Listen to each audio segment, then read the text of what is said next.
उसको 4 गोलियां लगी। अच्छा। सिर में एक फ्रंट से मारा गया था, एक साइड से मारा था, एक पीछे से मारा था और एक छूते हुए निकल गई थी। इनिशियली मैं डॉक्टर बनना ही नहीं चाहता था। पापा डॉक्टर हैं इनके, तो आ गए तो इनको तो बहुत आसान हो जाएगा। तो मेरा नाम होने में थोड़ा लंबा टाइम लगेगा, बट राम जी भी 14 साल वनवास काट के आए थे, हम 28। ये ब्रेन को रिपेयर कोई नहीं कर सकता, लेकिन ठीक ऊपर वाला ही करता है। पेशेंट से भी कभी सड़क पे भी लड़ाई हो जाती है, तो मतलब इतना गुस्सा अंदर, कभी आपको ऐसे नहीं लगा कि उससे ऊपर उठकर अपने पापा की तरह या मेरी तरह जनरल सर्जन बन जाए? और नमस्कार, मैं हूं डॉक्टर विजय कुमार सिंह। आप देख रहे हैं द बेगूसराय और आज हमारे साथ हैं डॉक्टर आदित्य अशोक, बेगूसराय के मशहूर न्यूरोसर्जन। आज हम इनसे बहुत सारी बातें करेंगे जो इनके प्रोफेशनल और निजी ज़िंदगी के बारे में भी होगी। मेरे बहुत करीबी हैं, मेरे छोटे भाई के समान हैं, मेरे बहुत करीबी मित्र हैं, तो इनसे खुलकर बात करेंगे हम सभी विषयों पर। बहुत बहुत स्वागत है आदित्य। नमस्कार दोस्तों, मैं डॉक्टर आदित्य अशोक। तो सबसे पहले हम बात करते हैं, आप न्यूरोसर्जन हैं, तो ये न्यूरोसर्जन बनने की प्रेरणा कहाँ से मिली? एक्चुअली ये पहले मैं इनिशियली मैं डॉक्टर बनना ही नहीं चाहता था, लेकिन क्या हुआ कि पहले मेरा मन था कि मैं होटल मैनेजमेंट जाऊँ, मुझे कुकिंग का बहुत शौक था, तो मैं सोचा था कि मैं शेफ़ बनूं। लेकिन फिर कुछ प्रत्याय की हुआ कि नहीं, मेडिसिन, फिर पापा को काम करते हुए देखा बहुत दिनों तक, तो फिर मुझे लगा कि सेकंड पैशन मेरा सर्जरी ही था। बिल्कुल। तो फिर पहले मैंने एमबीबीएस किया, फिर एमएस करने में पुणे गया। तो पुणे में जब एमएस के दौरान हमारी पोस्टिंग्स लगती थी अलग अलग, तो यूरोलॉजी में भी पोस्टिंग लगी, ऑन्को सर्जरी में लगी थी और न्यूरो सर्जरी में भी लगी थी। तो जो न्यूरो सर्जरी का पोस्टिंग था वो मुझे लगा, क्योंकि मैं जनरल सर्जरी कर ही रहा था, यूरोलॉजी का भी काफ़ी काम सीखा मैंने, लेकिन कोई भी काम मुझे उतना चैलेंजिंग नहीं लगा। बट न्यूरो सर्जरी की पोस्टिंग में पहली बार ऐसा लगा कि पीजी करने के बाद और एमबीबीएस और पीजी एमएस दोनों करने के बाद मैं वहां पे जाता था तो लगता था समथिंग वंडरफुल इज हैपनिंग, मतलब कुछ out of the world is happening. जो चीज मुझे बहुत फैसिनेट कर रही थी और मुझे डर लगता था कि ये कर पाऊंगा कि नहीं कर पाऊंगा, तो वैसा चैलेंज हमको कोई और फील्ड नहीं प्रोवाइड कर पाया। तो ये इसी चैलेंज को हम सोचे कि if you are in love with your job then life is easier. Correct. जहां तक चैलेंजेस की बात है, तो कितना चैलेंजिंग रहा ये न्यूरो सर्जरी का कोर्स? या ये न्यूरो सर्जरी का कोर्स हमने भी सुना है, मैं भी सर्जिकल फील्ड से हूँ, तो सुना है कि बहुत ज़्यादा टफ होता है, या बहुत रात रात तक जागना पड़ता है, कई रात सोने को नहीं मिलता, कई रात तक, कई बार, मतलब इतना वर्कलोड बहुत ज़्यादा होता है, खास करके मेडिकल कॉलेजेस वगैरह में, और इतना स्ट्रेसफुल जॉब होता है कि मरीज की ज़िंदगी और मौत का सवाल होता है। लिटरली हर केस में ज़िंदगी और मौत का सवाल होता है कि एक छोटी सी गलती भी मतलब जानलेवा साबित हो सकती है। तो काफ़ी स्ट्रेसफुल होता है ये आपका फील्ड।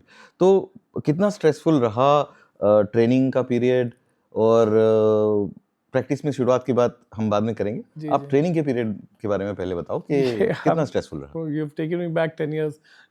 2014 में जब न्यूरो सर्जरी ज्वाइन किए तो इट वाज स्कैरी, बहुत ही, क्योंकि जो आप जनरल सर्जरी में सीख के आए थे, मेरे बॉस ने पहले दिन बोला कि अभी तक जो 3 साल की ट्रेनिंग हुई है तुम्हारी सर्जिकल की, वो सब भूल जाओ।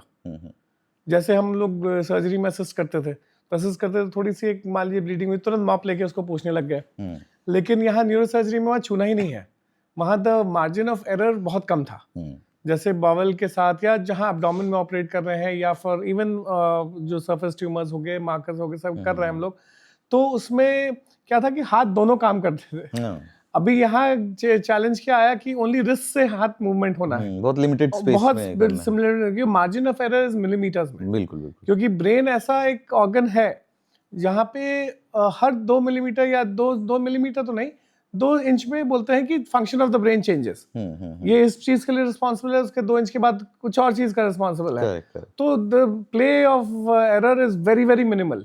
सो उसके कारण बहुत चीजें नई नई आई हैं जो आपको ये ब्रेन को, नॉर्मल ब्रेन को डैमेज होने से बचाए। तो we will talk about it later. तो ये सबसे बड़ा चैलेंज था कि how to restrict yourself, how to master, how to suction.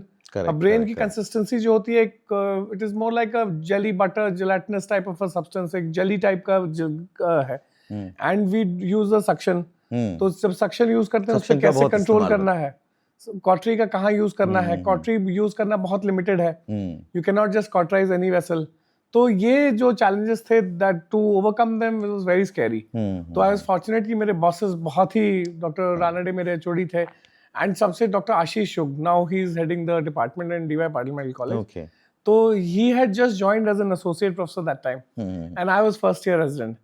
तो उनसे मेरी बहुत अच्छी तालमेल बैठ गई. तो उसके बाद वो खड़े रहते थे और उन्होंने मुझे ये करने कि मैं खड़ा हूँ तुम करो.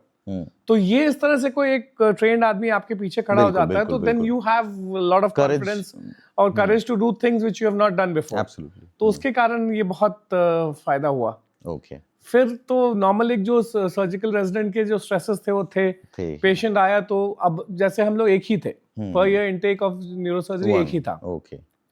तो आप ही एक अगर रात में पेशेंट आया तो वहां पे जब तक वो सर्जरी के लिए टेकअप नहीं हो रहा है तब तक यू आर द सोल. आप वहाँ काउंसलर भी हैं, आप वहाँ लैब बॉय भी हैं, आप वहाँ पेशेंट्स भी शिफ्ट करा रहे हैं, सारी तैयारियां आप ही को करनी है. तो इट वाज वेरी हेक्टिक. और जब मेरे सेकंड ईयर्स आए थे, सेकंड ईयर जब मेरे आए तो मुझे 2 लोग मिले जो मेरे तो वो लोग मुझसे इस बात से परेशान रहते थे कि घर नहीं जाता है क्योंकि आई वाज वेरी मच कि this is something which I will be doing for the rest of my life. Right. तो मैं जिस दिन काम नहीं भी रहता था उस दिन भी मैं आईसीयू में पड़ा रहता to see how the medical management of the things. क्योंकि न्यूरोसर्जरी में एक मेडिकल मैनेजमेंट एस्पेक्ट भी बहुत इम्पोर्टेंट है. पोस्ट सर्जरी करना, जैसे ट्रॉमा, खास करके जो बल्क सर्जरी हम लोग यहाँ छोटे टाउन्स में करते हैं ट्रॉमा, तो ट्रॉमा में surgical challenge is very low. मतलब surgically it is not very difficult, but managing patient, उसको पोस्ट ऑप मैनेजमेंट करना उसका ज्यादा डिफिकल्ट है. तो it was nightmarish in one word if I were to say. It was nightmarish, but on the other hand, it was also very exciting. Okay. जैसे surgery वाले में उतना नहीं मुझे एक्साइटमेंट रहता था जितना इसमें रहा कि every time you are seeing something new. Okay, so it wasn't just about survival. You were actually enjoying the ride. I was enjoying it, so it was good fun. Right. चलो, बहुत बढ़िया. तो अच्छा, इतना कुछ करने के बाद कभी आपको ऐसा नहीं लगा कि मतलब जैसे न्यूरोसर्जिकल फील्ड है जी, तो एक लिमिट है कि इसके अंदर हमें ये करना है या स्पाइन में करना है, कभी आपको ऐसे नहीं लगा कि उससे ऊपर उठकर अपने पापा की तरह या मेरी तरह जनरल सर्जन बन जाए और हजारों तरह की सर्जरीज करें? Anyways, jokes apart. नहीं, जनरल सर्जरी की तो ट्रेनिंग है ही, वो डिग्री तो पहले ली गई थी. But jokes apart, just a joke. तो अभी जैसे बेगूसराय में जब आप आए तो सुपर स्पेशलिटी के बहुत सारे डॉक्टर्स नहीं थे उस टाइम पे, है ना? तो क्या चैलेंजेस थे आपके सामने कि भाई मैं न्यूरो सर्जन हूँ और बाकी जो मतलब एक्चुअली न्यूरो सर्जन नहीं है या जो मजबूरी में लोग कर रहे हैं क्योंकि केसेस, क्रिटिकल केसेस कहाँ जाएंगे, है ना? क्योंकि यहाँ से पटना भेजें तो शायद पहुँच ही ना पाए, तो लोगों को करना पड़ रहा था. तो लोग जो कर रहे थे उससे आप पे शिफ्ट होने में, जैसे ट्रॉमा के केसेस लेते हैं, ज़्यादा कॉमन तो ट्रॉमा के केसेस आते हैं. राइट. तो न्यूरो ट्रॉमा के जो केसेस आते हैं, तो किस तरह से आपको लगा कि आपके आते ही एक न्यूरो सर्जन के नाम पे पेशेंट्स आपके पास आने लग गए या उसमें मेहनत लगी, टाइम लगा, किस तरह से शुरुआत हुई? आप जब स्टार्ट किए न्यूरो सर्जरी का फील्ड, जब हम आए यहाँ पे 2018 में, बिकॉज पोस्ट मेरी रेजिडेंसी में हम 1 साल दुर्गापुर में काम किए थे. आई वाज वहाँ पे हेड ऑफ डिपार्टमेंट थे हम, एक डिपार्टमेंट वहाँ बेसिकली एक तरह से हम शुरू ही किए. बिल्कुल. और तो वहाँ एक कॉन्फिडेंस मिला कि अकेले काम करना, कि उसके पहले मेडिकल कॉलेज में थे तो मेरे बॉसेस की बैकिंग रहती थी. तो you always new someone was, someone had your back. तो वहाँ पे ये एक सेफ्टी नेट था. तो दैट्स व्हाई हम दुर्गापुर आए. दुर्गापुर में आके I started the department there. बहुत सारे केसेस किए वहाँ, तो अकेले केसेस करने का एक कॉन्फिडेंस आया. फिर आई केम टू बेगूसराय, तो हमारा hospital was still under construction. तो सबसे पहले लिमिटेशंस आए कि यहाँ पे ट्रेन स्टाफ की कमी है, जो कि जैसे अब हम लोगों को आदत पड़ गई थी मेडिकल कॉलेज में काम करने की कि हाथ बढ़ाए तो अगला इंस्ट्रूमेंट क्या देना है वो अगले स्टाफ को मालूम था. तो वो चीज ट्रेन करने में सालों लगे. उसके बाद दूसरी चीज क्या है कि यहाँ न्यूरो सर्जरी का सर्जरीज आर लिटिल एक्सपेंसिव. तो लोगों को ये मन में है कि अगर इतना खर्चा करना ही है तो हम लोग पटना क्यों नहीं चले जाए, दिल्ली क्यों नहीं चले जाए. एक बात हो गई.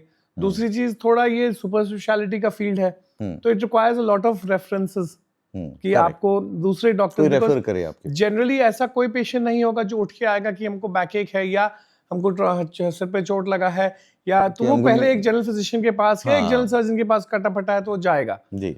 तो it was on the judgement of दो सर्जन्स एंड डॉक्टर्स जो पहला पॉइंट ऑफ मीटिंग थे पेशेंट के लिए, तो उनके रेफरल से ही पेशेंट्स पहले आते थे। राइट। उसके बाद धीरे धीरे अभी भी जो ज्यादा जो ट्रॉमा के पेशेंट्स होते हैं वो रेफरल से ही आते हैं, या इवन स्पाइन के पेशेंट हैं जो ऑर्थो डॉक्टर्स हैं उनके रेफरेंस से आते हैं। तो हम लोग का generally it is a referral kind of practice, because ऐसा कोई भी पेशेंट ऐसा नहीं उठेगा कि मुझे हेडेक हो रहा है तो मैं न्यूरो वाले से दिखा लूं। दे विल ऑलवेज गो कि एक फिजिशियन से पहले हम दिखा लेते हैं, जो पुराने होंगे, जो नाम के होंगे, या उनके फैमिली के जो ट्रस्टेड डॉक्टर्स होंगे। Every patient will go to them, so it's on the judgment of those doctors, they take a call, they get an MRI done or a CT done, CT MRI कराने के बाद वो लोग refer करते हैं, तो patients तो वैसे ही ट्रिकल होता है। ओके। एक सवाल और पूछना चाहूँगा कि ये देखा जाता है कि लोग अक्सर ये समझते हैं कि भाई पापा डॉक्टर हैं, इनके तो आ गए तो इनको तो बहुत आसान हो जाएगा, भाई प्रैक्टिस कुछ करना ही नहीं पड़ेगा, सब परोस के मिल जाएगा बिल्कुल। तो इस बात में कहाँ तक सच्चाई है और कहाँ तक माने आप क्या मानते हैं कि वाकई ऐसा कुछ है? अगर मैं सिर्फ जनरल सर्जरी कर रहा होता तो मैं पापा के प्रैक्टिस में से I could take over that practice एक तरह से, लेकिन मेरा फील्ड ही अलग है, तो पापा के प्रैक्टिस से मुझे एडवांटेज तो ऑफ कोर्स मिलता है कि एक सीनियर का मेरे ऊपर एक बैकिंग है, बट अदरवाइज पेशेंट का प्रोफाइल तो टोटली डिफरेंट है हम लोगों का। तो एंड इट इज और पापा जैसे बहुत ही फेमस डॉक्टर हैं बेगूसराय का, नियरिंग कितने 2-3 जिलों में ही इज वेरी फेमस, तो उसके कारण it is more difficult to make a name for yourself. Right. तो वो ज्यादा डिफिकल्ट हुआ है। जैसे एक कहावत है कि वट वृक्ष के छांव में कोई पेड़ नहीं पनपता, लेकिन ठीक है हम लोग भी इवन आज भी तो नाउ इसको लोग बोलते हैं कि इसको लोग अदरवाइज भी ले सकते हैं, बट इसको ऐसे भी लिया जा सकता है, it's a blessing that you have that canopy of protection over you. Right. तो आज भी हम लोग ऑपरेट करते हैं, बहुत बार पेशेंट आके बोलते हैं कि अशोक शर्मा के यहाँ ऑपरेट हुआ था, तो ठीक है that will take a little longer for me to, मेरा नाम होने में थोड़ा लंबा टाइम लगेगा, बट चूंकि हमारे मेडिकल प्रोफाइल डिफरेंट है, मतलब प्रैक्टिसिंग प्रोफाइल डिफरेंट है, तो that is not very significant. Right. In fact वो थोड़ा हेल्प मिलता है, but not that significant in that. Right. मैं अपने दर्शकों को बताना चाहूँगा कि डॉक्टर आदित्य अशोक के फादर, उनके पिताजी, उनके वालिद डॉक्टर अशोक शर्मा हैं, जो बेगूसराय के बहुत ही मशहूर सर्जन हैं, ट्रॉमा सर्जन स्पेसिफिकली अगर मैं बोलूँ तो। किसी भी तरह के ट्रॉमा एक्सीडेंट के केस होते हैं, गोली लगी हो, कुछ भी हुआ हो, किसी तरह का एक्सीडेंट हुआ हो, लोग उनके पास ही आज भी और कई दशकों से उनके पास ही जाना प्रेफर करते हैं, और लोगों में विश्वास है कि उनके यहाँ जाएंगे तो बच जाएंगे। हाँ, वो रख लेंगे तो बच जाएंगे। हाँ, कि अगर उन्होंने एक्सेप्ट कर लिया तो हम बच जाएंगे। तो मैं आपसे और भी सवाल पूछना चाहता हूँ, कई सारे सवाल हैं। जैसे कि जब आपने शुरुआत करी प्रैक्टिस की यहाँ पे, तो आपने तो ट्रेनिंग के हर तरह के केसेस की, चाहे वो ब्रेन ट्यूमर्स हों, चाहे ट्रॉमा हो, चाहे कई तरह की माइक्रोस्कोपिक सर्जरीज हों, तो आपको यहाँ पे क्या फ़र्क लगा एक मेडिकल कॉलेज में काम करने से, जहाँ हर तरह के केसेस आते हैं, और यहाँ आपके इंडिविजुअल प्रैक्टिस में या प्राइवेट प्रैक्टिस में? आप बताओ एक तरह से, तो क्या फ़र्क है दोनों में? यहाँ के जो केसेस होते हैं उसमें 70% को सर्जरी की रिक्वायरमेंट नहीं है, सिर्फ 30% को ही है सर्जरी की रिक्वायरमेंट। तो इसलिए ट्रॉमा के केसेस इनिशियल डेज से ही मेरे बहुत ज़्यादा नहीं रहे हैं। प्लस ट्रॉमा के केसेस में बहुत सारे हॉस्पिटल्स हैं, आईसीयूज हैं जो चल रहे हैं, जो ट्रॉमा के केसेस को रखते हैं। तो मैं बहुत जगह ऑन कॉल भी जाता हूँ और वहाँ पे देख लेता हूँ जो कंजर्वेटिव पे रखने वाले पेशेंट्स हैं, जो दवाई मैं वही उन्हीं के यहाँ बोलता हूँ मैनेज करिए, क्रिटिकल केयर का पार्ट जी कि उसमें ऐसा नहीं कि हम मेरे यहाँ आएंगे तो कुछ डिफरेंट उसमें केयर चाहिए होगा। बिल्कुल। और जो सर्जिकल केसेस हैं वो हम अपनी ओटी में लाके ही प्रेफर करते हैं ऑपरेट करना, क्योंकि एक कंफर्टेबल एनवायरनमेंट रहता है। और दूसरी चीज़ तो इनिशियली मैं काफ़ी हॉस्पिटल्स के साथ टाइड अप था, तो दैट्स वाई वो ट्यूमर के पेशेंट्स भी मैं बहुत जैसे आई स्टार्टेड प्रैक्टिस इन जून 18 और I think from August onwards I was doing tumour के केसेस भी, और ट्यूमर के काफ़ी केसेस मैंने करे। मतलब I think first brain tumour जो मैंने करा था that was in August 2018 and that patient is अभी भी स्टिल फॉलो अप में है। इट वाज 8 साल हो गए। हाँ, 8 साल हो गए। It was a glioblastoma grade 4 but that patient has been a wonderful follow up patient, और वो बहुत अच्छे से ही उसने सारा रेडिएशन लिया, he went to follow up to that Bhabha centre in Muzaffarpur which referred Right. To then Varanasi. Right, तो उसने अपना वो सारा प्रोटोकॉल्स उसने फॉलो किया, तो आज 7 साल के बाद भी जिसका 5 year plus survival rate is only 30 या 40%, राइट, बट आज 7 साल बाद भी ही कम्स वॉकिंग टुडे। वाह, एंड अब उसका ऐसा हो गया कि he is aged, he was I think 50 years जब मैंने ऑपरेट किया था, तो आज ही इज नियरिंग 60। तो now I think I am going to उसका ऑपरेशन करना है स्पाइन का, उसको एक डिस्क प्रोलैप्स हो गया है, डिस्क प्रोलैप्स, तो ही इज दैट फिट कि अब हाँ। वो दूसरी सर्जरी के लिए भी he is ready for that. तो that was the first case. और उसके बाद से ट्रॉमा के अलावा ट्यूमर्स स्पाइन के, ब्रेन के काफी रेगुलरली हम करते आए हैं। फिर अगर आप मेरा टोटल टैली देखेंगे तो I think I have done more of elective cases than trauma, okay, which is a good thing, which is a good thing. And trauma, when I say I keep out the gunshot injury cases, जो fire arm injury के हाँ। Cases हैं वो मेरे यहाँ पे एक तरह से एंडेमिक केसेस हैं, क्योंकि पापा के नाम से बहुत केसेस बहुत आते थे। केसेस आते हैं, तो जो हेड और स्पाइन के थे पहले पापा नहीं रखते थे, तो अब वो मेरे अब आने के वो बाद भी से अब रहेगा। हम लोग रखने लगे हैं। बिल्कुल बिल्कुल, तो उसमें भी मेरा काफी अच्छा नंबर हाँ, हो गया है। उस पे अभी हम लोग एक मेटा एनालिसिस करके एक हम लोग प्रोटोकॉल लाने वाले हैं, राइट, क्योंकि फायर आर्म इंजरीज का जितना भी डेटा, जितने भी गाइडलाइंस प्रोटोकॉल्स हैं, सारे are based on military cases. Right, civilian cases का एक मुश्त डेटा इतना किसी के पास नहीं है। तो I have around I think nearly 1000 cases के लगभग, 800 केसेस के लगभग न्यूरो और न्यूरो ट्रॉमा के, and my father's data has around 18,000 cases. तो अभी हम लोग we are bringing a protocol, तो and that will be also grade 1 protocol, because इतना डेटा किसी के पास नहीं है। तो ये तो फायर आर्म केसेस को हम अलग रखते हैं, क्योंकि उनका हम I file them and because वो स्टडी में इन्वॉल्व है। तो we are going to give a medical management and surgical management protocols for firearm injuries to brain and spine. तो आई प्रेजेंट, इस पे मैंने पेपर भी प्रेजेंट किया था। तो मैंने 2-3 कॉन्फ्रेंसेस इंडिया में किए, फिर एक मैंने सैन फ्रांसिस्को में भी पोस्टर डाला था इस पे। बिल्कुल। And last year I got awarded at the NSI YNF con, जो न्यूरोलॉजिकल सोसाइटी ऑफ इंडिया का यंग न्यूरोसर्जन्स फेडरेशन के कॉन्फ्रेंस में मैंने ये पेपर दिया था। तो I won the best paper award there also in Pune. वाह, this was last year. that is a huge achievement. हाँ, थोड़ा it makes me happy because थोड़ा academically I am inclined that way. नहीं, that's a तो very good यहाँ thing. एक बेगूसराय में रह के थोड़ा एकेडमिक वर्क कर पाना इज डिफिकल्ट, तो वो हम कर रहे हैं, कोशिश में हैं उसमें। नहीं, बहुत अच्छी बात है। मैं दर्शकों को ये भी बताना चाहूँगा कि डॉक्टर आदित्य ने बताया एकेडमिकली इंक्लाइंड। एकेडमिकली इंक्लाइंड का मतलब वो अपने आप को अप टू डेट रखते हैं नई इन्फॉर्मेशंस के साथ, और जो भी नई रिसर्च हो रही है, नई नई इलाज के तरीके आ रहे हैं, नई पद्धतियाँ आ रही हैं, उन सब से अप टू डेट रहते हैं, कॉन्फ्रेंसेज अटेंड करते रहते हैं, खुद भी सिखाने का काम करते हैं लोगों को, जो इनके खुद की रिसर्च है वो लोगों को बताने का काम करते हैं। तो ये बेगूसराय में रहते हुए ऐसी चीज़ें करना, ये बहुत ही बड़ी बात है। तो हम आगे बढ़ते हैं। तो अब बेगूसराय आकर के इतना कुछ किया आपने, कई जगह बड़े बड़े शहरों में काम किया, आप कई बार विदेशों में होकर के आए हैं, तो बेगूसराय में आकर के रहना कितना मुश्किल हो रहा था आपके लिए? Well, the heart is where the home is, ये तो है ही। बेगूसराय जो भी हो है तो अपना घर, तो एक बेसिक लेवल ऑफ कंफर्ट तो यहाँ है ही।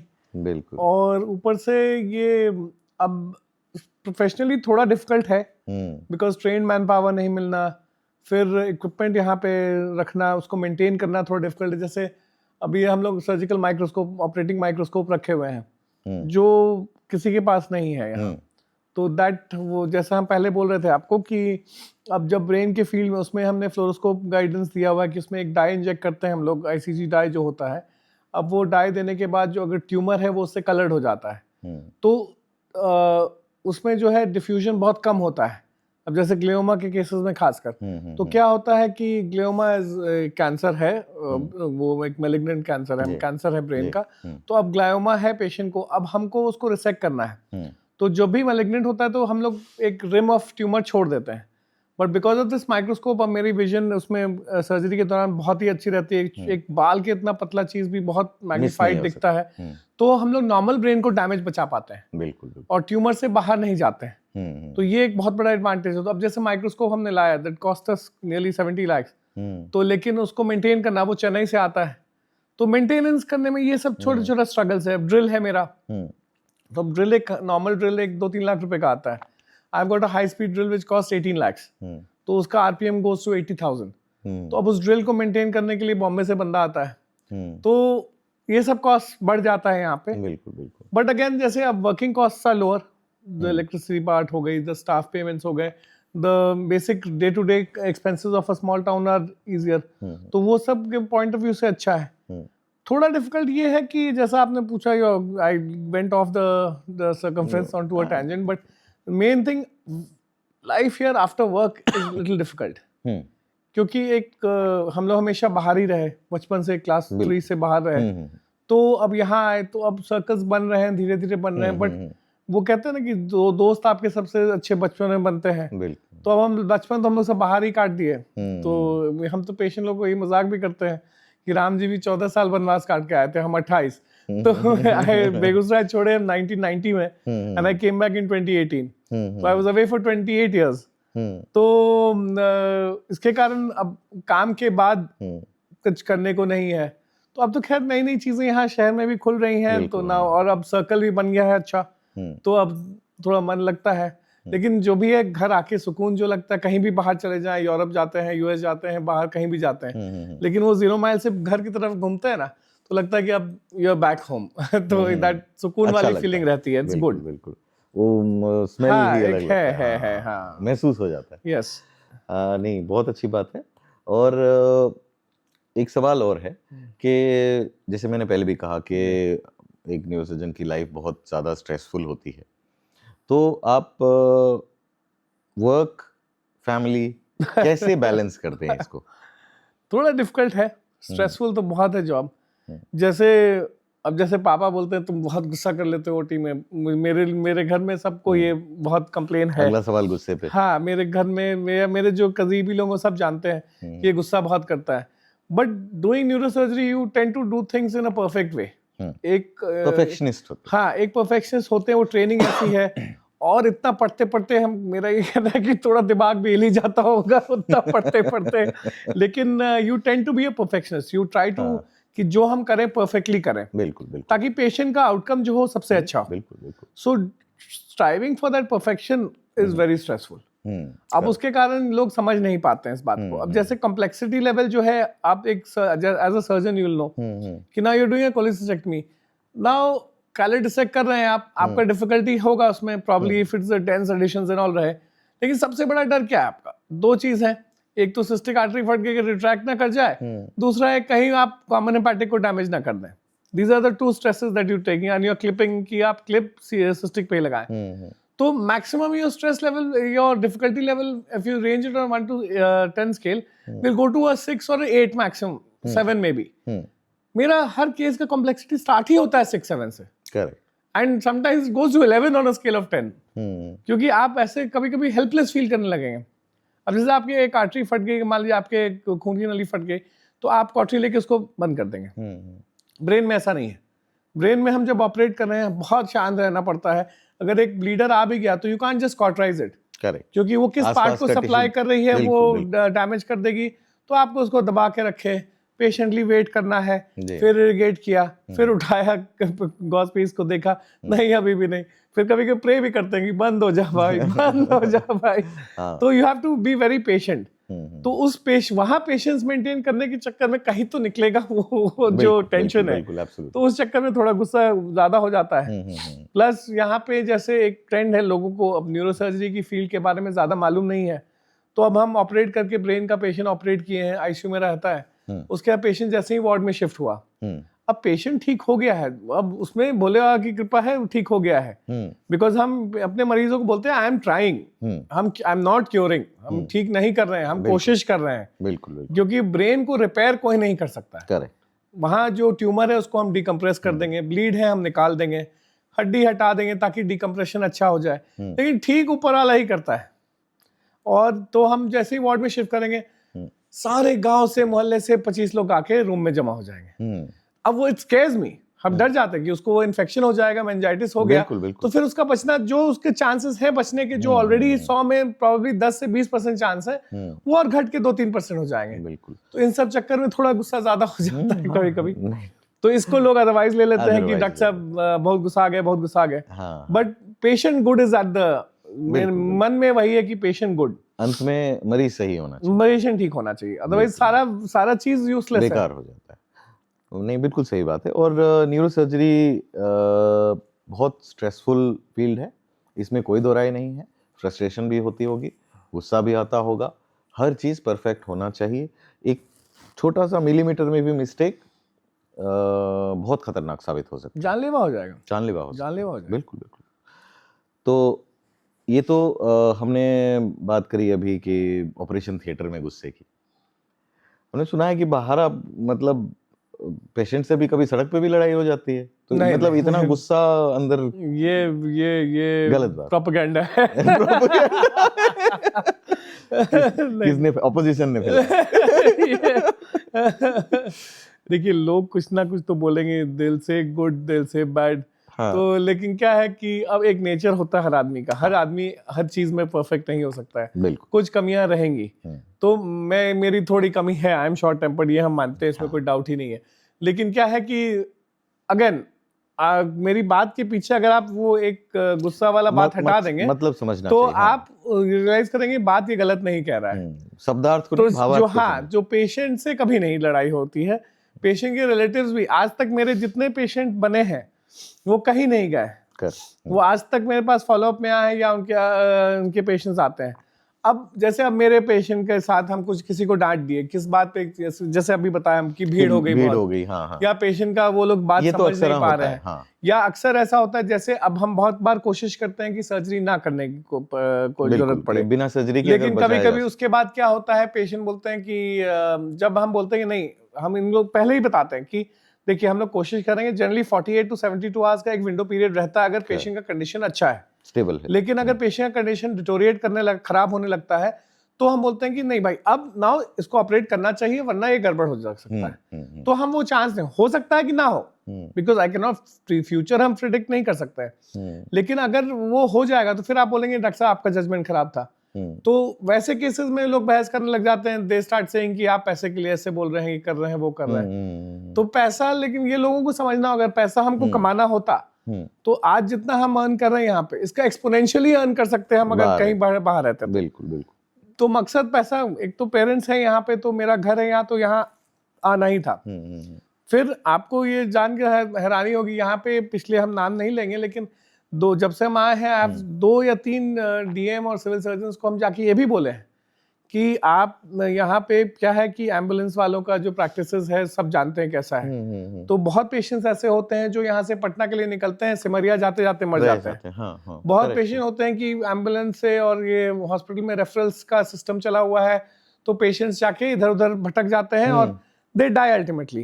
फिर मेरे पास सारे पेशेंट्स घूम के आते हैं कि सर मतलब इसका अब कुछ हो सकता है टाइम क्या? से नहीं पहुंचते। तो गोल्डन आवर रूल है जैसा न्यूरोसर्जरी में, और गोल्डन आवर नहीं, कम से कम आप उस दिन भी पहुंच गए तो we can have a chance, कोशिश कर पर 2-3 दिन बाद वो चांस नहीं आता। और एक बार पेशेंट का हमको लग गया प्यूपल्स, जैसे हम लोग जज करते हैं, प्यूपल्स डायलेट हो गए, फिक्स हो गए, रिएक्शन नहीं है प्यूपल्स में, तो हम लोग फिर कहते हैं इसको ऑपरेट करने का कोई मतलब नहीं बनता है।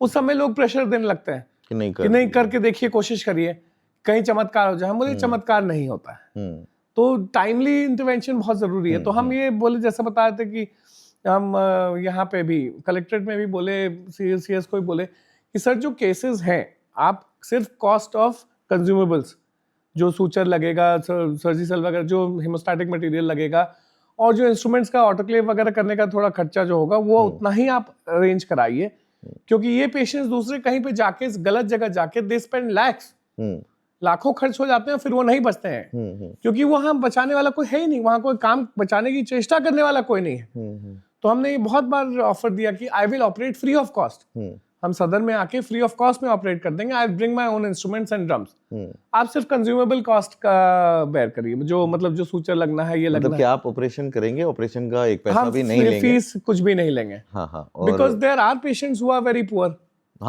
देयर आर बहुत लोग हैं सब, और न्यूरोसर्जरी का इलाज महंगा है, इसमें कोई डाउट नहीं है, ये बिल्कुल, सस्ता इलाज नहीं है। एक बार इलाज का पेशेंट फॉर इयर्स पेशेंट रह जाता है। तो ये तो महंगा है सिस्टम, तो हम ये ऑफर भी दिए, बट चल आपने अपनी तरफ से कोशिश की, ये बहुत हम लोग बड़ी- करें। ये- अभी भी ये कभी बहुत बड़ी नए बात है। डीएम साहब आए, उनसे भी हम जाके मिलने वाले हैं। अभी इनसे हमसे मेरी मुलाकात नहीं हुई है, लेकिन I will try, keep trying.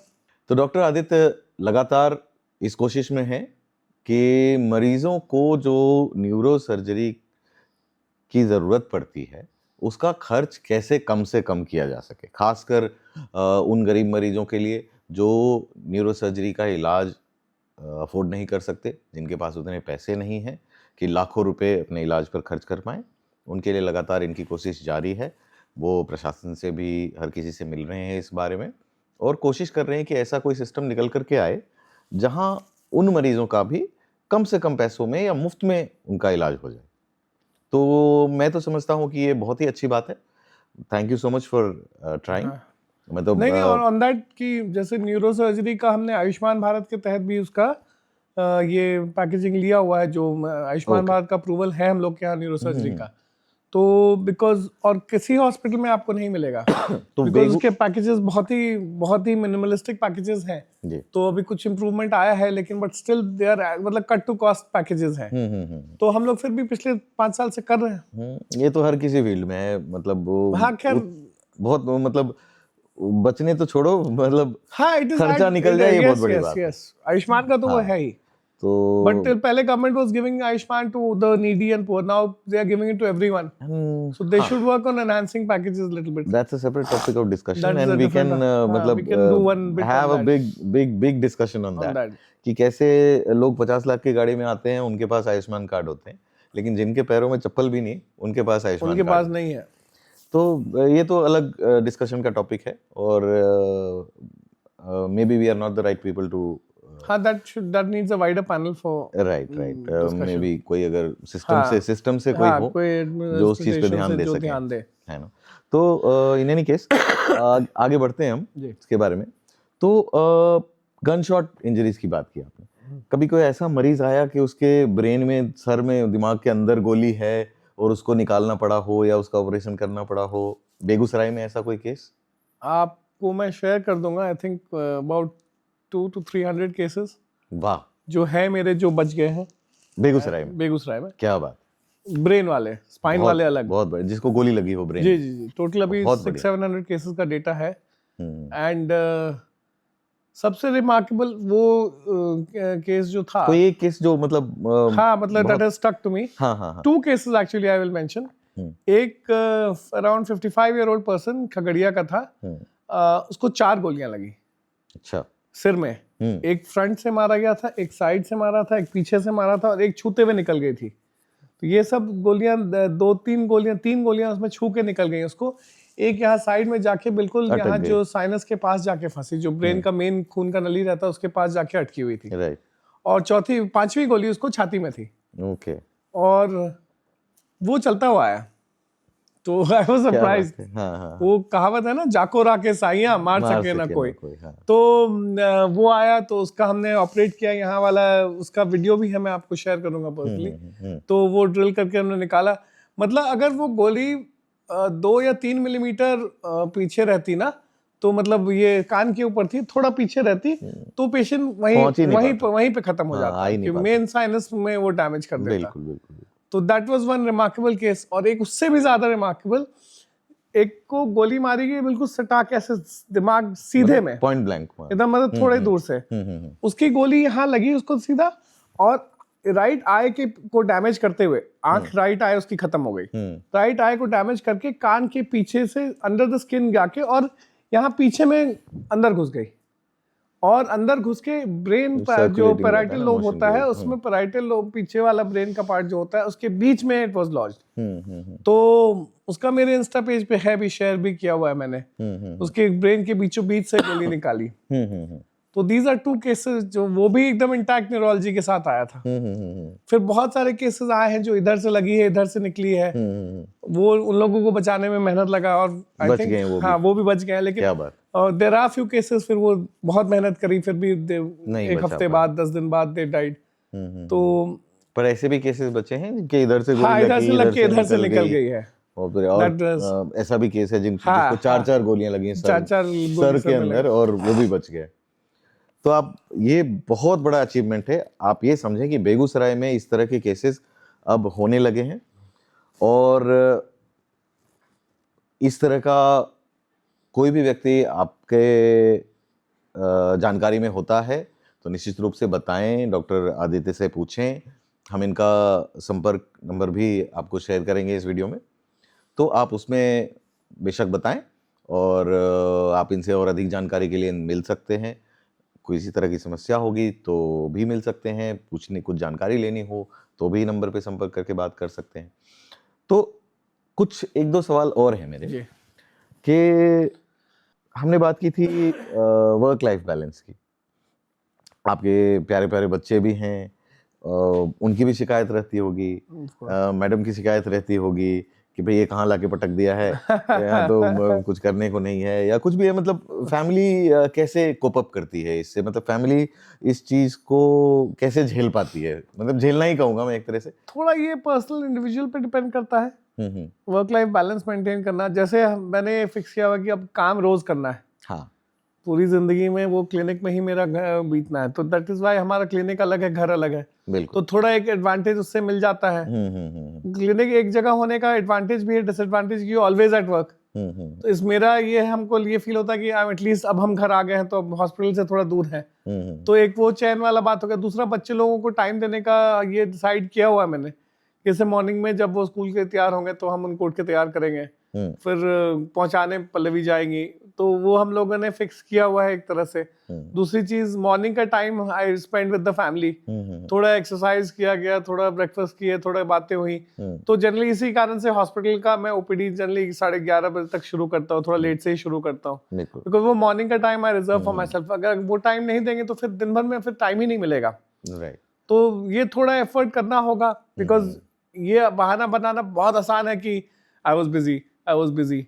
फिर शाम में जब हम आते हैं तो थोड़ा देर बच्चों लोग के साथ जरूर टाइम स्पेंड करते हैं। उसके बाद आई इंश्योर मेरा जैसे घर पे बैठ के शाम के, जैसे आदत पड़ी हुई है बचपन से बाहर रहने की, तो शाम के टाइम में आई वाज इन बैंगलोर, मेरे एमबीबीएस के टाइम में, फिर आई वाज इन पुणे, तो मेरी आदत है कि शाम में निकल के कॉफी भी कहीं पी के आएंगे। तो ऐसा है एक सर्कल बना हुआ, कभी इसके यहाँ कभी इसके यहाँ, तो at least 4 days in a week हम बाहर जाते ही जाते हैं। तो आई कैन नॉट कंप्लेन कि work life balance is bad. I am happy with my work life balance. खुश है, मतलब परिवार को भी कोई शिकायत नहीं। जी। मेरे ही परिवार में शिकायत है। अच्छा, कोई नहीं। और उसमें शिकायत की मतलब आधी वजह ये भी है, तुम लोग भी देखो, सीखो कि बेगूसराय में आके सुकून मिलता है। बेगूसराय में क्या है, फॉरेन जाना है, बाहर जाना है, फलाना है, डिमांड नहीं। तुम लोगों से बात कर रहे हैं, मैडम से बात कर रहे हैं। ये मैडम कहती है ना, मुझे फॉरेन जाना है, वहां सेटल होना तो है, घूमने जाना है। बेगूसराय में आके सुकून मिलता है। सुनो, नहीं, आप जाके, न्यूरोसर्जन है, हम लोग 22 दिन ट्रिप, एक बार यूएस का ट्रिप हो गया था 22 दिन लंबा। 10 दिन के बाद उखलाहट लगने लगता है, अब चलो घर, अब चलो घर। उसके बाद यू स्टार्ट क्रेविंग कि अब खाना मिले, इंडियन खाना मिले, ये मिले, तो वो अच्छा लगता है घूमने के लिए। खाने की प्रॉब्लम, मैं भी यूएस में था, मतलब तबाही, मतलब नहीं, जैसे मैं मैं बाहर जाता हूँ, कितना भी अच्छा इंडियन रेस्टोरेंट जो भी है, वो ये एडवर्टाइज कर ले कि better food than India itself, it doesn't happen. नहीं होता। और इसलिए 10 दिन के ट्रिप तक ना होता है कि यहाँ का खाना ट्राई करो, वहाँ का खाना ट्राई। 10 दिन तक बहुत अच्छा लगता है। जब वहाँ रहना पड़ जाए ना, वहाँ रहना पड़ जाएगा तो इट इज पेनफुल। मैं देखा हूँ यूएस में, मैं गया, न्यू जर्सी में मेरा बहुत क्लोज फ्रेंड था, हम लोग रोल नंबर 1 और 2 थे एमबीबीएस में, तो ही वाज 1, आई वाज 2। तो हम लोग उसके यहाँ रुके, देखे बेचारा सुबह 5 बजे उठा, वो डिश वॉशर चालू किया, वॉशिंग मशीन चालू किया, चाय बनाया, फिर मुझे उठाया। बोला तू कब से उठा हुआ है? तो बोला कि 5 बजे उठ गया था मैं, आई लोडेड द डिश वॉशर। तो एक रूटीन सा बन गया। यहाँ जो चीज हम लोग बहुत चीजें ग्रांटेड के लिए ले लेते हैं, वहाँ नहीं है। बिल्कुल। अरे भाई, एक दिन खाना बनाओ, हफ्ते भर खाओ, एक क्या सिस्टम है ये? तो एक दिन, मतलब एक दिन हमारे यहाँ तो सुबह का शाम को हमारी माताजी हफ्ते भर खाओ भी कम फैमिलीज करती हैं। 90% of the families order out, खाना बाहर से आता है। बताओ, या एक कड़ी बना लेंगी तो रोटी आ जाएगी। They don't, बहुत किचन्स, मतलब I know a family who has been there for 3 generations now, उनके घर में 3 टाइम खाना नहीं बनता है रोज, मतलब वीक में 1-2 दिन बनता है। वीक में 1-2 टाइम। वीक में एक दो टाइम बनता है, हाँ। वही चीज वो 4 दिन खाते हैं या 3 दिन खाते हैं। नहीं वैसा नहीं, हम तो देखे कि वो अच्छा, एक जो आध ऑर्डर दिन आउट बस करते हैं, नहीं दे फ्रीज, बहुत जगह मैंने देखा फैमिलीज में Freeze वो करके फ्रीज खाना। कर देते हैं, उसको फ्रीज कर लेते हैं, फिर उसको गर्म करके खाते हैं। हमारे यहाँ तो बोलेंगे तुम बासी खाना खिला। हाँ, बिलायत के लिए बासी खाना खाए, बिलायत जाके इतना पैसा कमाए रहे बासी खाना खाए खातिर। नहीं वो एक चार्म है, बढ़िया है, हाँ। कंट्रीज आर गुड, उनके रिसोर्सेज पे लोड नहीं है, पॉपुलेशन कम है तो रिसोर्सेज उनके अबंडेंस में है, तो इसलिए अच्छा लगता है वहां जाके। लेकिन बहुत ज्यादा रेशियल डिस्क्रिमिनेशन वगैरह बहुत ज्यादा है। कहीं जाते हैं एक थोड़ा सा मुझे लगता है कि जो इंडियंस भी होते हैं थोड़ा सा कल्चरल डिफरेंस जरूर आ जाता है, बहुत ज्यादा। तो जैसे कि और खासकर इंडियंस में वही आदमी यहाँ पे हाँ, सोचेगा नहीं गंदगी फैलाने में, वहां जाके Americans are more hospitable. Very true, very true, है ना। और जो एफओबीज होते हैं, हाँ, स्पेशली एफओबीज, वो तो खैर ओके, तो in anyways you know what I mean. हाँ। तो क्या है कि मैं भी एक एक्सपीरियंस बताता हूँ। क्या हुआ कि मैं एक इंडियन फैमिली के पास था यूएस में, वहाँ पे डिनर पे गए थे बैठे हुए, और जो भी है यहाँ पे हमें आदत है भाई कि खाना खा रहे हैं भाई, 3-4 पूरी खा ली है, 2 पराठा खा लिया, उसके बाद उनको मालूम है कि अभी तो फोर्स किया जाएगा। तो है बस बहुत हो गए ने बुआ दुगार ले लाउन दुगार एक बार। तो आदत भाई, पहली बार वहां पे किसी के फैमिली में खाने के लिए पहुंचे, तो अब वही आदत है, अब 2 पराठा के बाद दोबारा पूछा ही नहीं कोई। हर वहां से निकलने के बाद खाना खोजना पड़ा। तो इन एनी केस, तो हम वापस आते हैं अपने टॉपिक पर। इलाज की बात कर रहे थे, है ना। तो इलाज की बात जहाँ तक है, स्पाइन सर्जरी भी आप करते हैं जी। तो स्पाइन सर्जरी में कितना महत्वपूर्ण रहता है टाइम के, ब्रेन में तो हम समझते हैं, स्पाइन में कितना इम्पोर्टेंट रहता है टाइम, कि लोग जैसे कुछ एक्सीडेंट हुआ, अब पैर काम नहीं कर रहा, ठीक है, मैं पैरालिसिस इसलिए नहीं बोला, हो सकता है बहुत लोग तो आम भाषा में समझाने की कोशिश कर रहा हूँ मैं कि पैर काम नहीं कर रहे या कुछ इस तरह कमर से उठ नहीं पा रहे, तो इस तरह की चीज़ आम काफ़ी टाइम देखने के लिए मिलती है। तो कितना महत्वपूर्ण होता है कि इसका इलाज शुरू में ही हो, बजाय इसके कि 6 महीने, साल, 2 साल के बाद न्यूरोसर्जन के पास पहुंचते हैं लोग कि भाई अब देखा जाए कुछ हो सकता है क्या। तो इसके बारे में कुछ मतलब स्पाइन का एक स्पाइनल कॉर्ड जो है वो ब्रेन से ज्यादा सेंसिटिव है, जिसको हिंदी में मेरुदंड बोलते हैं, जो शुद्ध हिंदी में द स्पाइनल कॉर्ड, जिसको नस बोलते हैं, मोटी नस, जो ब्रेन का कंटिन्यूएशन है, बेसिकली शरीर के हर अंग को सप्लाई करती है, वो उसी से इट इज वो चैनल है ब्रेन को ले जाने का, तो वो ब्रेन से ज्यादा सेंसिटिव है उसका टिश्यू। वो हम लोग बोलते हैं स्पाइन को अगर आपने छू दिया, वो छुई मुई जो होता है ना, वो मुरझा जाती है। अगर कुछ आपने नहीं किया है, सिर्फ ड्यूरक खोला है और ट्यूमर निकाला है, या फिर आपने सिर्फ फिक्सेशन करने के लिए लैमिनेक्टमी किया है और स्पाइन ये या ओपन है या एक्सपोज्ड है, उसको आपने कुछ नहीं, बस पैटी रख के उसको क्लीन करके बस आप बाहर आ गए हैं, तो भी स्पाइन 2-3 दिन तक काम नहीं करेगी, वो मुरझा जाती है एक तरह से। अच्छा। तो spine is more sensitive then the brain. और जो इट इज अ फैक्ट कि जिसका पैर काम करना बंद कर दिया या पेशाब पैखाना पता नहीं चल रहा है, तो ऐसे पेशेंट जो आए, इसमें आउट ऑफ 10 पेशेंट्स 2 या 3 ही रिकवर करते हैं। राइट। वो 2-3 या मैक्सिमम 4 बोल लीजिए, 40% रिकवरी उन केसेस में है जो आज ट्रॉमा हुआ, आज मेरे पास आ गए, कल हमने कर विद इन 24 आवर्स हमने ऑपरेट कर दिया।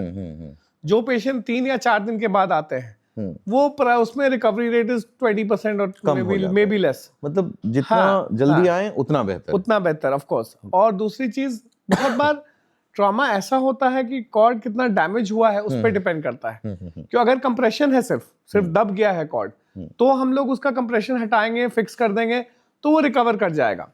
जो इस तरह का है जहां कॉर्ड बिल्कुल डैमेज नहीं है, सिर्फ दबा हुआ है कि हड्डी ने से दब गया है या कुछ एक्सटर्नल डैमेज आया है उससे दब गया है, उस दबाव को हटाने के लिए सिर्फ सर्जरी के, वैसे पेशेंट्स भी रिकवर करने में कभी कभी 6-6 महीना लगता है।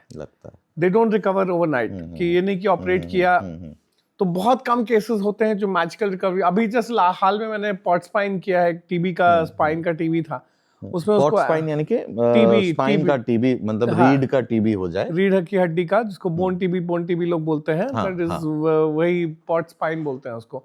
तो वैसा था, उसका 2 लेवल पूरा ही खत्म हो गया था। तो इट वाज वेरी चैलेंजिंग कि यंग बच्ची थी 17 साल की, तो जनरली हम लोग सर्जरी इतने कम बच्चों में एडवाइस नहीं करते। उसको हमने ट्रायल दिया 3 महीने का, ठीक है। तो उसका पैर बिल्कुल शी वाज नॉट, पावर नहीं था बट एकदम लॉस नहीं था पावर, पेशाब पैखाना उसको कंट्रोल था, पता चल रहा था। तो उसको मैंने 3 महीने बेड रेस्ट दिया, फिर उसका बोली थोड़ा थोड़ा पावर आया है, फिर मैं MRI रिपीट कराया। रिपीट MRI में मैंने देखा कि अब जो हड्डी बिल्कुल ही खत्म थी, वहां पे न्यू बोन फॉर्मेशन आ गया था, ओके, एक फ्यूजन 2 लेवल का हो गया था। क्या बात। तो तब हमने फिर उसको ऑपरेट किया, ऊपर से डिकम्प्रेस करके उसको फिक्स कर दिया। उसके बाद she started walking the next day. वाह, तो that was one of those cases जहां पे बहुत मतलब बढ़िया। मैजिकल रिकवरी हुई। बिल्कुल बिल्कुल बिल्कुल। बट ऐसे बहुत कम केसेस होते बहुत हैं, कम ऐसे होते बहुत कम केसेस होते हैं। ऑल्सो टीबी वाले स्पाइन में ऐसा भी है, लोगों को बहुत धारणा होती है कि नहीं इसमें ऑपरेशन लगेगा ही, ऐसा नहीं है। ऐसा नहीं है। एक D3 लेवल था, मतलब पीठ का तीसरा लेवल हड्डी का था, काफी कंप्रेशन था, यंग बच्चा था, 14 साल का ऐसे कुछ था। तो मेरा मन नहीं कर रहा था, हम सोचे, और उसका पैर का पावर जो था वो 3+, मतलब वो चल नहीं पा रहा था बट खड़ा हो जाता था। तो उसको हम बोले तुम एक बार मानो मेरी बात, तुम 6 हफ्ता मेरे को दो, 6 हफ्ता ना तुम बेड रेस्ट में रहो। ठीक है, बेड रेस्ट में रहो, तुमको लिटा के मतलब रखेंगे, कोई मूवमेंट हाँ, नहीं करना, ये भी नहीं हॉस्पिटल में, घर पे ही। हम बोले पेशाब पैखाना सब तुम्हारे बेड पे ही होगा, ठीक है, ऐसा बेड रेस्ट पे रहना है। तो फिर बोला सर अच्छा ऐसा, फिर हम बोला अच्छा तुम टॉयलेट करने के लिए कुर्सी लगवा दी है उसके टॉयलेट में, जो कमोड नहीं था उसके घर पे, तो टॉयलेट चेयर लगवा के वो टॉयलेट जाता था सिर्फ पॉटी करने और नहाने। और he was on bed rest, बात सुना, वो 6 हफ्ता रहा बेड रेस्ट में, एंड कंप्लीट रिकवरी वाह विदाउट सर्जरी। वाह। तो थोड़ा पेशेंस भी रखना होता है और केस टू केस वेरिएशन होता है। अब ये इसमें काम कर गया, जरूरी नहीं अगले में भी हर काम किसी करे। में काम करे। जी, तो ये केस टू केस वेरिएशन होता है। क्योंकि कई बार पेशेंट्स को भी ये सुनने के लिए मिलता है कि अरे फलाना आदमी को तो ऐसे हुआ था, तो वो तो ऐसे ही ठीक हो गया, ऐसे ही ठीक हो गया था। तो ये है, ये ध्यान रखें कि हर पेशेंट, हर मरीज अलग होता है, सिचुएशन अलग होता है, बीमारी अलग होती है, वो मरीज में रिकवरी कैसे होती है वो भी अलग होती है। तो ये चीज आप अपने न्यूरोसर्जन के ऊपर छोड़ें कि, और नहीं तो जैसे बीमारी एक हो सकती है, टीबी है, हाँ, लेकिन आपका शरीर कैसे रिस्पॉन्ड करेगा, मेरा कैसे करेगा, इसमें फर्क रहेगा। बिल्कुल बिल्कुल। फिर एक 80 साल के आदमी में डिफरेंट रिस्पॉन्स आएगा। तो ये है। और दूसरा, ये लोगों को हम समझाते भी हैं कि ये हम लोग जो कोशिश कर रहे हैं, बहुत लोग ये बोलेंगे कि सर ऑपरेशन कर, अब ऑपरेशन महंगा है, जो स्पाइन का डिकम्प्रेशन करेंगे, सर्जरी का चार्ज हो गया, एनेस्थीसिया का, प्लस वो टाइटेनियम के इम्प्लांट्स लगते हैं उसमें, कि वो इम्प्लांट लगने के बाद MRI वगैरह भी किया जा सकता है। एक एक स्क्रू उसका आता है 4 से 5 हज़ार का, डिपेंडिंग, और जो बेस्ट क्वालिटी के स्क्रूज हैं दे कॉस्ट 10 to 15,000 ईच स्क्रू, जो मैट्रिक्स वगैरह के इंपोर्टेड आते हैं। और ऐसे कितने स्क्रू लग जाते हैं एक केस में मिनिमल 8 स्क्रूज तो लगते ही लगते हैं, बिकॉज एक लेवल के 2 लेवल ऊपर 2 लेवल नीचे हम लोग फिक्स करते ही करते हैं, एंड समटाइम्स लॉन्गर। तो अब लोगों को लगता है कितना खर्चा हो रहा है, पेशेंट ठीक होगा ना, डॉक्टर साहब गारंटी दो, गारंटी। तो हम लोग गारंटी 2 आदमी दे, या तो फ्रॉड नहीं तो गॉड। 2 ही आदमी गारंटी दे सकता है और कोई गारंटी नहीं दे सकता है। हम लोग कोशिश करेंगे ईमानदारी से, अपना जो बेस्ट हो सकता है वो पेशेंट के लिए डिलीवर करेंगे, लेकिन no one can give guarantee. अगर कोई गारंटी देता है तो वो गलत बोल रहा है, जो साफ साफ बात है। नहीं, बिल्कुल सही, बिल्कुल सही। जब हमने टाइम की बात की स्पाइन में, तो गोल्डन आवर मैं तो जैसे समझता हूँ, पर जैसे आम जनता इस बात को शायद ना समझती हो, तो उनके लिए भी मैं चाहूंगा कि आप एक बार बताएं कि ये गोल्डन आवर क्या होता है। गोल्डन आवर मतलब हुआ, देखिए आइडियली ये गोल्डन आवर टेक्स्ट बुक्स कहती हैं कि पेशेंट आया, 1 घंटे में इन्वेस्टिगेट हो गया और ऑपरेशन टेबल पे चला गया, अगर सर्जरी रिक्वायर्ड है तो उसका रिजल्ट जो है वो ऑप्टिमल होगा, मतलब कि सबसे बढ़िया रिजल्ट होगा प्रोग्नोसिस। लेकिन अब पेशेंट अक्सर ही, जैसे हमने पहले भी बताया कि कोई पेशेंट मेरे पास डायरेक्टली नहीं आता है, उसको रियलाइज नहीं होता पैर क्यों नहीं काम कर रहा है, तो वो एक क्लिनिशियन के पास जाएगा। That clinician will probably do an MRI first और अ CT फर्स्ट, फिर वो बताएगा कि नहीं आपको न्यूरोसर्जन के पास जाना चाहिए। तो वो टाइम लैप्स एक है। तो हम लोग स्पाइन के इसमें देखे हैं कि 24 आवर्स के अंदर जो 24 to 48 हम पुशिंग इट कहते हैं ना, पुशिंग द एनवेलप, कि अधिकतम सीमा जिसको बोलेंगे 24 से 48 घंटा में जो लोग आके ऑपरेट हो जाते हैं उनका आउटकम बेस्ट होता है। ओके। और 24 घंटा के अंदर उनको ये शुरू हो जाना चाहिए, जैसे स्टेरॉइड शुरू करते हैं, जो उसका है प्रोटोकॉल्स ऑफ ट्रीटमेंट, बिल्कुल वो शुरू हो जाने चाहिए। हो जाना चाहिए, तो ज्यादा वो रहता है। और जनरली पेशेंट अगर 5-6 डेज के बाद आ रहे हैं तो फिर आप उनको 5 दिन में करिए या 10 दिन में करिए, रिजल्ट्स एक जैसे ही रहते हैं, and most of the time they are not good, जो साफ साफ बात है। और ये फैक्ट्स मैं हर एक पेशेंट को प्रेजेंट करता हूँ। आई टेल देम, बहुत लोग प्रेशराइज भी करते हैं, सर कुछ तो आप उम्मीद दिलाइएगा ना। हम बोले भाई उम्मीद दिलाने के हम है ही नहीं, झूठी उम्मीद नहीं दिला, हम झूठी उम्मीद नहीं दिलाते हैं। तो जो पेशेंट का फैक्ट होगा वो आपको बताएंगे, जो उसका जो कॉस्ट इनकर्ड होगा वो भी बताएंगे, और सब चीजों को कंसर्न करते हुए। इसलिए मैं बहुत बार क्या होता है ना, लोगों को लगता है सर बोल रहे हैं ऑपरेशन, यानी ऑपरेशन करेंगे तो ठीक हो जाएगा। लोगों के मन की धारणा हम बता रहे हैं, और एवरीवन उम्मीद तो सबके मन में रहता है ना। तो हम ये काउंसलिंग करते हैं, बहुत बार उनको समझाते, जो कंसेंट फॉर्म मेरा बहुत बड़ा सा है कि ये हो सकता है, ये हो सकता है, ये हो सकता है, तो लोग ब्लाइंडली साइन करते हैं। बोले नहीं, ऐसे साइन मत करिए। तो मैं एक रिलेटिव को जरूर बुला के मेरे सामने आप क्या समझे हमको एक बार समझाइए, ताकि तभी पेशेंट्स का, मेरे कभी कोई पेशेंट कंप्लेन नहीं करता है कि सर आप ऐसा बोले थे ऐसा हो गया, ऐसा बोले थे ऐसा हो गया, क्योंकि ये काउंसलिंग बहुत इंपॉर्टेंट है, पहले ही समझा दिया जाता है। बिल्कुल बिल्कुल जी। और तो 24 to 48 आवर्स में हो जाए स्पाइन का, और ब्रेन इज 24 आवर्स, उससे ज्यादा नहीं, मतलब उससे ज्यादा नहीं। मतलब ब्रेन हो या स्पाइन, 24 घंटे के अंदर अगर आप न्यूरोसर्जन के पास पहुंच जाते हैं तो रिजल्ट सबसे अच्छा रहेगा, सबसे अच्छा रहेगा। जी, है ना जी। तो अभी हमने कर ली टाइम की।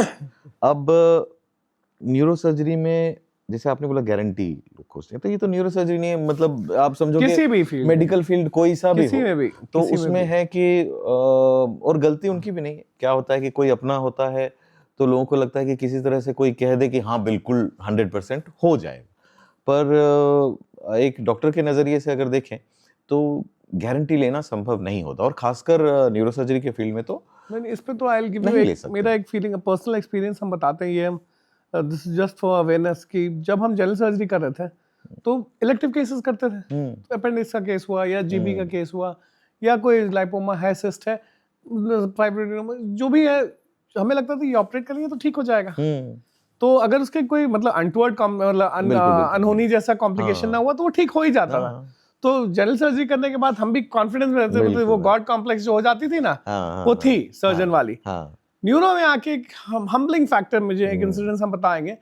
एक 28 साल का लड़का इडियट, जो बेसिक ब्रेन ट्रॉमा है, ऑपरेट हुआ, सब चीज ठीक था। लोग इडियट समझते नहीं कि वो छोटा है, हाँ, वो कितना डेंजरस हो सकता है। वो पेशेंट एक सीजर थ्रो किया एंड ही पास्ड अवे। वो डिस्चार्ज का पेपर्स तैयार उसका, वो ऑपरेट होके, टाइम पे ऑपरेट होके, ब्लीड सब चीज खत्म होके, वो सीजर थ्रो किया, वॉमिट किया, एस्पिरेट कर गया, मतलब फेफड़े में चला गया उसका उल्टी, और वो वार्ड में ही रह गया। और एक 78 साल का 78 ईयर ओल्ड, वो बाबा हमको आज तक याद है, वो एडमिट हुए GBM, मतलब ग्रेड 4 WHO ग्रेड 4 कैंसर, उसका ऑपरेट था, आगे फ्रंटल ही था, तो नॉट वेरी क्रिटिकल, बट वो पेशेंट गया OT टेबल पे, उसको ट्यूब डाले एनेस्थेटिक, बेहोशी देने के लिए, जो सारी दवाइयां दे दी, जब सांस रोक देते हैं ट्यूब डालने से पहले, सब दवाएं दे दी, तो उसका जो गले का जो सांस की नली थी स्पैज़म में चली गई। अब ट्यूब जा ही ना, ट्यूब जा ही ना। अब एनेस्थेटिस्ट घबरा रहे हैं, सैचुरेशन गिरने लगा। फिर बोले क्या करना है, हम बोले मैडम ट्रेकियोस्टोमी करना है। तो फिर यहाँ दूसरा जो सांस का नली हम लोग बनाए, ट्रेकियोस्टोमी किए। फिर वो 78 साल का बाबा वार्ड में गया, ICU रहा 11 दिन, फिर वार्ड में गया, फिर दोबारा ऑपरेट हुआ और चलते हुए घर गया। तो there is a bigger power. उसका टाइम नहीं था, उस लड़के का टाइम था। सो ये न्यूरो में आने के बाद ये रियलाइज हो गया है कि there is a bigger power. हम सब कुछ सर्वा डॉक्टर नहीं है। डॉक्टर जो बोल रहे अपने आप को हम भगवान का स्वरूप हैं, नहीं, वी कैन ट्राई, बट हम कोशिश कर सकते हैं, ठीक करने वाले वही महादेव हैं। बिल्कुल। अच्छा, आजकल जमाना मोबाइल फोन्स का है, हर चीज मोबाइल फोन पे है, स्मार्टफोन पे है। लोगों का टीवी भी वही है, लोगों का कंप्यूटर भी वही है, लोगों की किताब भी वही है, हर चीज वही है। तो ये स्मार्टफोन से बहुत सारे नुकसान भी हैं।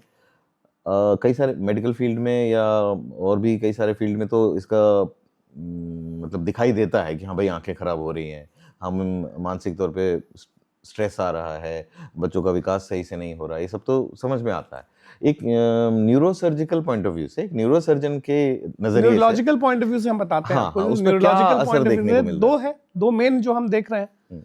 एक तो आपका स्लीप साइकिल डिस्टर्ब हो रहा है because constant screen exposure, white light रहता है उसमें। दैट व्हाइट लाइट जो है मेलेटोनिन साइकिल को, मेलेटोनिन जो हार्मोन है दैट रेगुलेट्स स्लीप। आदमी के जो सोने की प्रक्रिया होती है, जो रेम स्लीप बोलते हैं, रैपिड आई मूवमेंट स्लीप, उस समय ब्रेन रिफ्रेश होता है, उसकी क्षमता घट जाती है जब वो स्लीप साइकिल डिस्टर्ब हो जाता है। मेलेटोनिन का क्या उस साइकिल का एक पाथवे है, मेलेटोनिन बहुत जरूरी होता है, बहुत जरूरी होता है। Now this blue light which is there in the screens, ये ब्लू लाइट जो है मेलेटोनिन साइकिल को हैम्पर करता है। अच्छा। तो इसीलिए आप एक रील देखने रात में लेटेंगे फोन और आपका घंटा निकल जाएगा, यू विल रियलाइज अरे 12 बजे बेड पे आए थे, 1:30 बज गया, फिर आप रख देंगे, फिर you will not get sleep.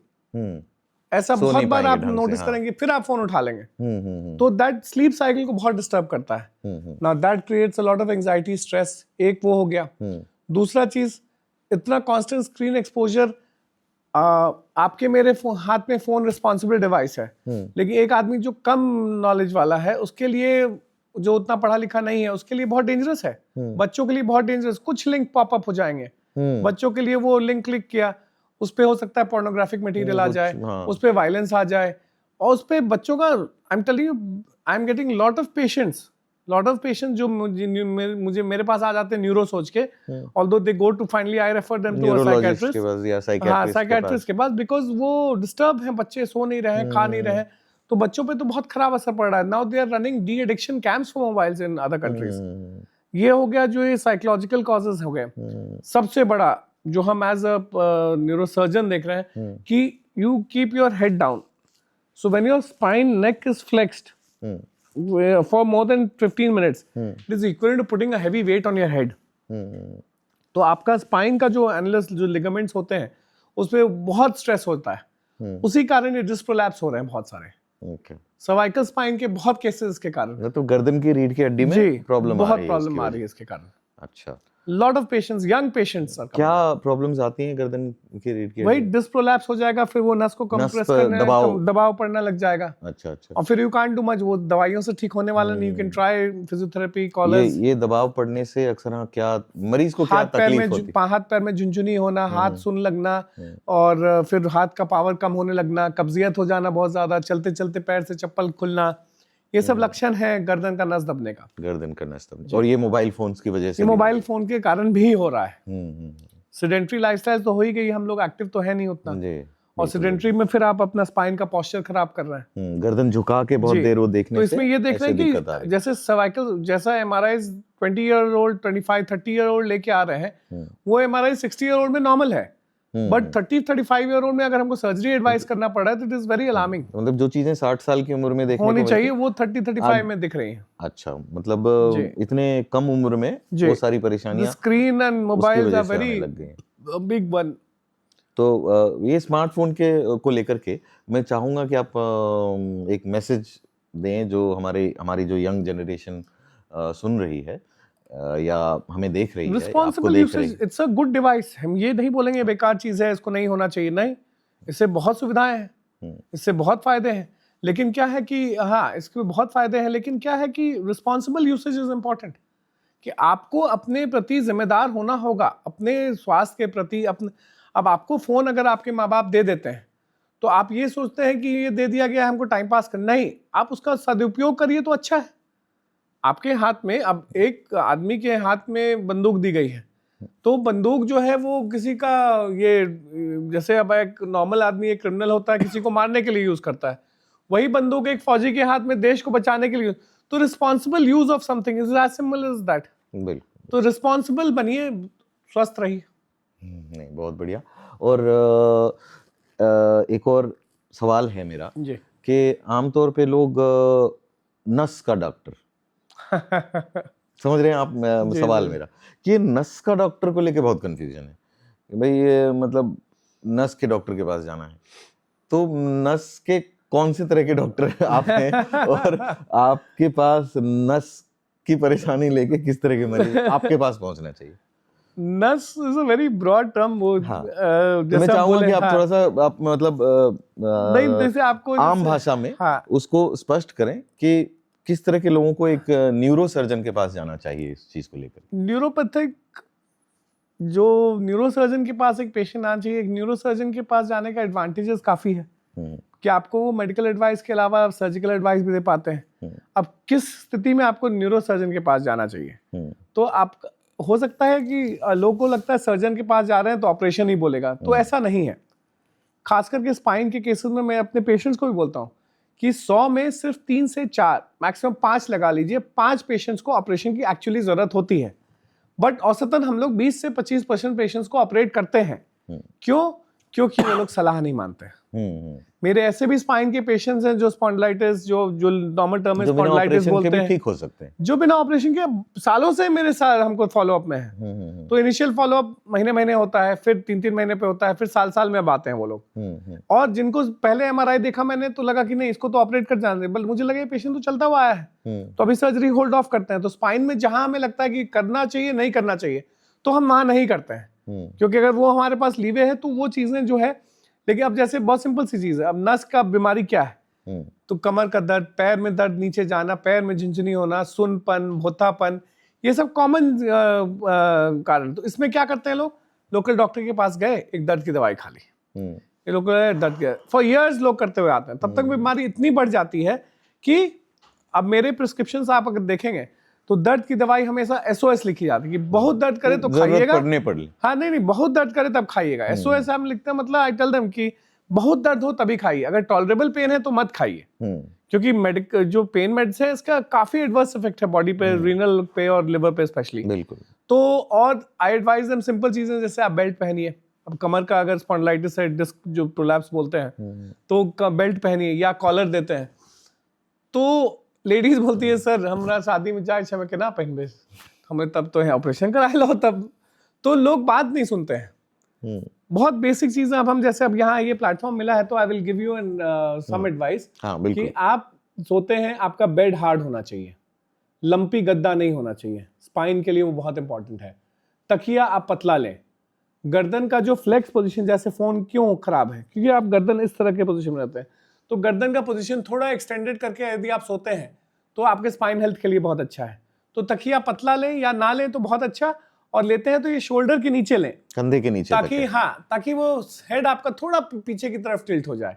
यदि आप एक करवट लेके सोते हैं बहुत लोग, तब तकिया मोटा लें ताकि गर्दन सीधा ऐसे भी ना हो, ऐसे भी ना हो, गर्दन स्ट्रेट रहे। बराबर। तो नेक को न्यूट्रल रखना बहुत जरूरी है, because it's a very fragile structure supporting a very big payload. ये बहुत ही वाइटल स्ट्रक्चर को सपोर्ट कर रहा है, शरीर का सबसे भारी अंग है, तो काफी वाइटल स्ट्रक्चर को सपोर्ट कर रहा है, इसलिए उसका केयर लें। भारी सामान ना उठाएं, जैसे कोई चीज झुकते हैं तो घुटनों को मोड़ के झुके नीचे, सीधा जो लोग ढक से डाइव मार देते हैं वो सब स्पाइन के लिए बहुत खराब है। तो ये छोटी छोटी चीजें हम परहेज करने लोगों को बोलते हैं। तो ऐसा नहीं है कि स्पाइन का कोई पेशेंट आता है हम बोलते हैं नहीं आपको तो ऑपरेट करना पड़ेगा। जिसमें एमआरआई खराब होता है, जिसमें लगता है कि नहीं इसको ऑपरेट करने के बिना उपाय नहीं है, उसको भी हम लोग 2 महीने का इलाज चलाते हैं, तभी सर्जरी एडवाइस करते हैं। तो थोड़ा अपने प्रति जागरूक होना होगा लोगों को, सलाह माननी, जी बात माननी होगी, क्योंकि एक वो कॉलर 250 रुपए का आता है, उसको आपको बेच के कोई डॉक्टर अमीर नहीं हो जाएगा, लेकिन उससे आपके लिए बहुत फायदा है कि आपकी जो सर्जरी है वो टल जाए। ऐसा हो सकता है, लाखों का खर्चा बच जाएगा, बहुत सारी परेशानी बच जाएगी। नहीं, बिल्कुल। तो डॉक्टरों की सलाह माने, अपने न्यूरोसर्जन की सलाह अवश्य माने। एक सवाल और होगा इसी से रिलेटेड कि एक न्यूरोलॉजिस्ट और न्यूरोसर्जन में क्या फ़र्क होता है, मतलब किस तरह के पेशेंट एक न्यूरोलॉजिस्ट के पास जाने चाहिए और न्यूरोसर्जन। लोग जनरली फ़र्क नहीं समझ पाते हैं इसमें कि भाई बहुत ही क्लोजली एसोसिएटेड दोनों फील्ड्स हैं। न्यूरोसर्जरी ये हम लोग सर्जिकल एस्पेक्ट ज्यादा डील करते हैं, ऑपरेशन की चीज ज्यादा करते हैं, क्योंकि और दूसरी चीज हमारे बहुत सारे पेशेंट्स न्यूरोलॉजिस्ट के द्वारा रेफर करके आते हैं, बिल्कुल, जिनमें ऑपरेशन की जरूरत जी, जैसे एपिलेप्सी की बीमारी है तो उसके लिए I refer my patients to a neurologist कि कि they will do a उनका better काम job है। because वो they are doing a better job. Neurophysician का काम। जो फिजिशियन का काम। तो ऑल्दो हम लोग जब एग्जाम देते हैं तो हमारा एग्जाम जो हुआ था वो करीब 12 घंटे का एग्जाम हुआ था, जो वाइवा जिस दिन हुआ था। बिल्कुल बिल्कुल। तो 12 घंटे में 8 घंटे हम न्यूरोलॉजी पे ही जवाब देते रह गए थे। अच्छा। तो मेडिकल कॉलेजेस अगर में लोग कहते हैं कि न्यूरोसर्जन से ओपिनियन ले लो, he will advice surgical and medical aspect, but that side side jokes apart, a neurologist is very vital. अब जैसे इनिशियल जैसे जो एडवाइस मैंने स्पाइन के लिए दी वो एक न्यूरोलॉजिस्ट भी दे सकते हैं। तो but they are also equally qualified people, only thing they don't operate. But जो भी बीमारी है जैसे वैस्कुलर हेडेक्स हो गया, शाइटिकास हो गया, माइग्रेन्स हो गए, जैसे जीबीएस हो गया, गिलन-बारी सिंड्रोम हो गया, they are very well managed by neurologist. बाकी सारी न्यूरोपैथीज हो गई, डायबिटिक सारी चीजें जैसे मेरे पास आते भी हैं जो एपिलेप्सी की नई नई दवाइयां आई तो बोलते हैं न्यूरोलॉजिस्ट को दिखाओ, तो हमको क्या दिखाने आओ, क्योंकि वी आर यूजिंग एंटी कन्वल्सेंट्स कहाँ पे, जो पेशेंट को हम ऑपरेट किए हैं बिल्कुल बिल्कुल उसमें प्रोफाइलैक्टिक यूज करते हैं। We really don't use anti convulsants, एक एपिलेप्सी का प्रॉपर ट्रीटमेंट तो प्रोटोकॉल्स के साथ they do a better job of managing.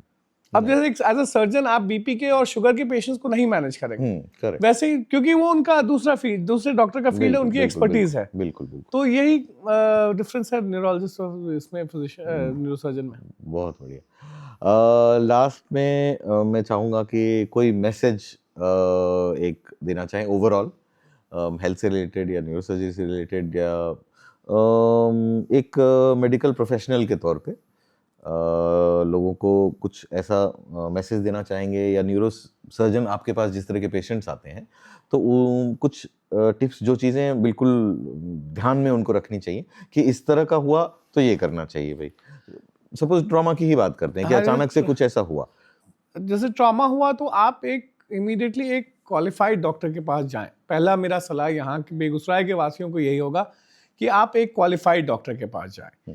आप झूठ मूठ के वो हॉस्पिटल्स में ना जाएं जहाँ कोई डॉक्टर है नहीं, या जो बुलाएंगे किसी को वैसे जगह पे ना जाएं।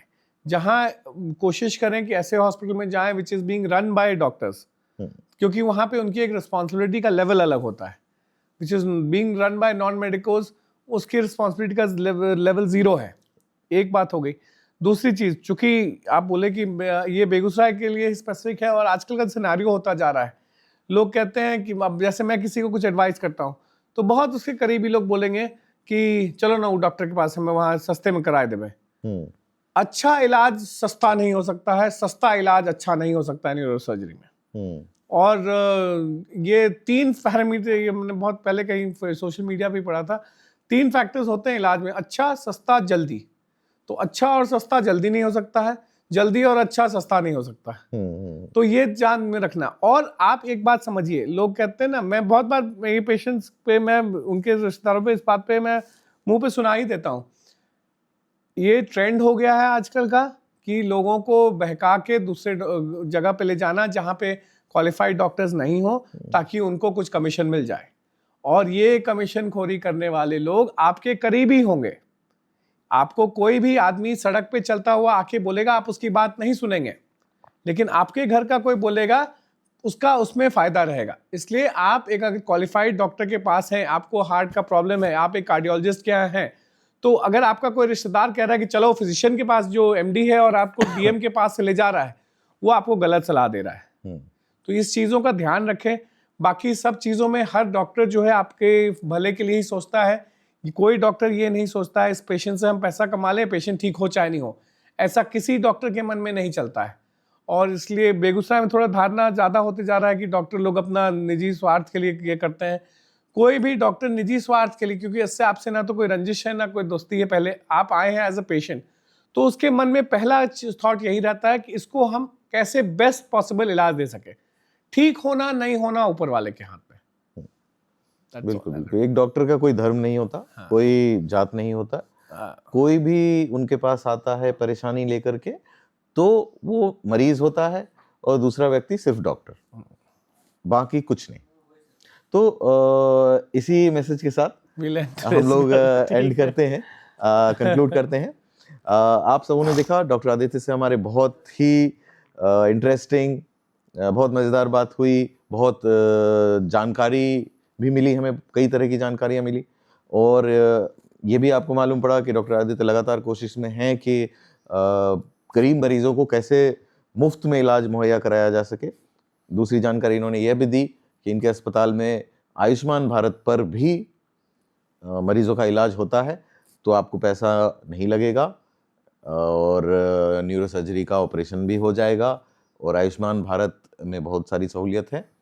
तो इस चीज़ का फ़ायदा आप ज़रूर उठाएं और किसी भी तरह की न्यूरो से रिलेटेड, ब्रेन से रिलेटेड, स्पाइन से रिलेटेड इस तरह की कोई भी परेशानी आपको है तो आप नीचे दिए गए नंबर पे अवश्य संपर्क करें और